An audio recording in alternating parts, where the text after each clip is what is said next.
Steve était poursuivi par une centaine de personnes. Il n'avait pas d'autre choix que de se réfugier dans un magasin en bord de route. Par chance, c'était un bureau de poste. Alors Steve a demandé au propriétaire de l'envoyer par colis. Well, that's not how you're going. Finalement, Steve a été expédié sur une île inconnue. Les habitants de l'île se sont tous rassemblés autour de lui. I'm here!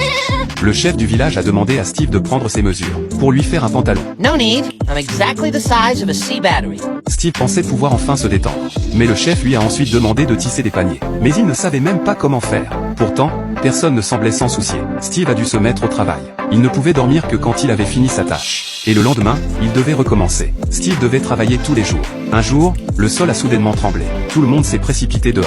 C'était la compétition de pousser de pierres. Avant chaque éruption volcanique, le village envoie son plus fort participant. L'objectif étant de pousser la plus grosse pierre dans le cratère du volcan. Le village de Steve a choisi Mika. Quand la conque a retenti, tout le monde a commencé à pousser sa pierre en direction du volcan. Steve encourageait Mika à fond. En voyant la montagne si raide, Steve était impressionné par leur force. La puissance de Mika ne faisait aucun doute. Même quand un adversaire lui a blessé la jambe, Mika n'a pas arrêté. Il a rapidement dépassé tout le monde. D'un seul coup, il a fait tomber la pierre dans le cratère.